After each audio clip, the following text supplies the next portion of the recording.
I want to see people that contribute. I don't want to see Somalia. I don't want to see a woman that, marries her brother to get in and then becomes a congressman, does nothing but complain. All she does is complain, complain, complain, and yet her country's a mess. It's one of the worst in the world.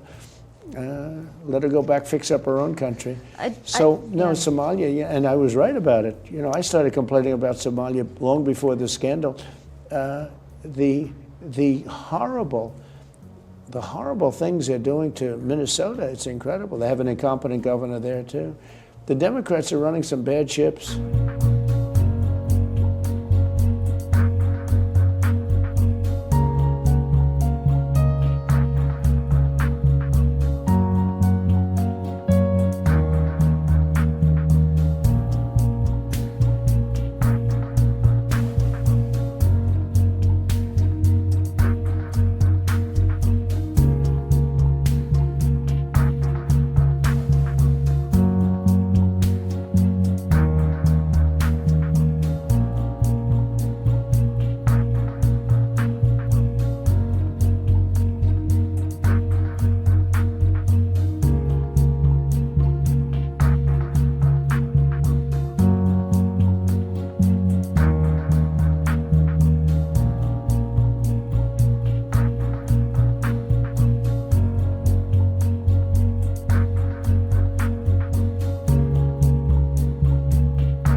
Ilhan Omar has opened up about the massive fraud scandal in Minnesota where hundreds of millions of taxpayer dollars that was supposed to be going to feeding hungry children was actually funding lavish lifestyles, being sent overseas to Somalia, and even reportedly ending up in the hands of terrorists. And as we spoke about last week, most of the people involved in this huge fraud scandal are from Minnesota's Somali community.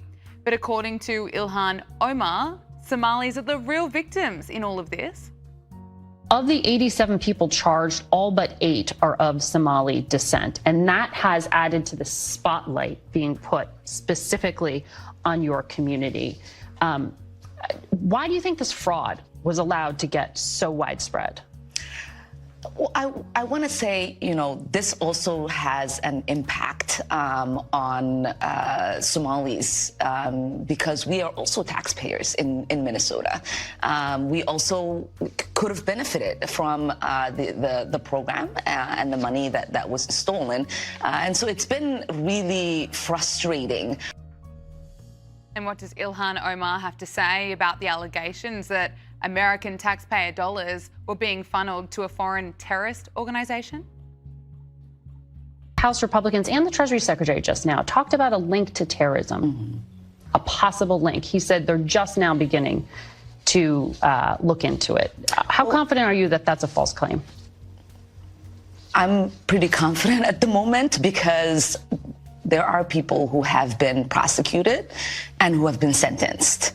If there was a linkage in that the money that they had stolen going to terrorism, then that is a failure of the FBI and our court system in not figuring that out and basically charging them with these charges. I mean, she's giggling and just laughing it off. Why is she laughing?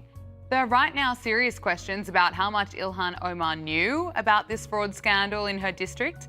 Ilhan Omar introduced the bill that led to $250 million in fraud, but she says she was unaware of any wrongdoing. The New York Post is reporting that Ilhan Omar partied at one of the key restaurants named in the fraud case. This is the Safari restaurant. Its co-owner, Salim Ahmed Said, was found guilty in August of stealing over $12 million for claiming to serve thousands of meals during COVID, but instead of feeding hungry children, he was actually pocketing millions of dollars. And according to prosecutors, he blew much of that money on a $2 million mansion and on a $9,000 a month shopping spree.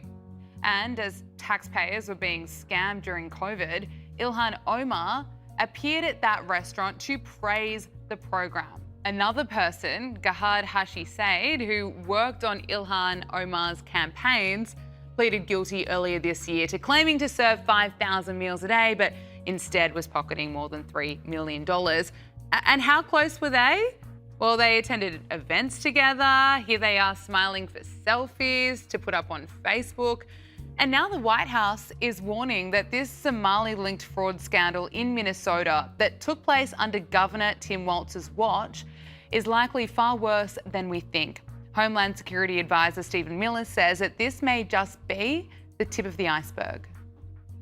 Based on what we have found so far, we believe that the Somali fraud operation in Minnesota is the single greatest theft of taxpayer dollars through welfare fraud in American history. We believe that we have only scratched the very top of the surface of how deep this goes. And you're familiar with all the scams with pretending that children have autism who are not in fact autistic, with pretending to enroll people in food programs when in fact nobody was ever enrolled, and engaging in massive fraud, lying, and theft and grift on a scale we've never seen before in American history. The total bill, the total tab for this is going to be far beyond the numbers we've already seen reported. We believe the state government is fully complicit in this scheme, and we believe that what we are going to uncover is going to shock the American people.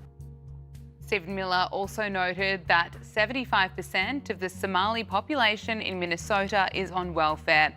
And while Ilhan Omar wants Minnesota's Somali community to play the victim, it's worth noting that her net worth has skyrocketed since she's been in Congress, despite denying claims that she is in fact a millionaire earlier this year. Her latest financial disclosure shows that she had a reported net worth of up to $30 million. Her and her husband experienced a roughly 3,500% increase in net worth last year compared to 2023. Wow. And finally, what does Ilhan Omar make of the Trump administration's concerns around mass migration and the expectation that migrants assimilate and adopt American values? Well, she suggests that Stephen Miller is a Nazi. What do you make of this argument of failure to assimilate and sort of ruining America? How do you understand this? I mean, when I think about Stephen Miller and his white supremacist rhetoric, it reminds me, yes, it reminds me of the way the Nazis described Jewish people in Germany.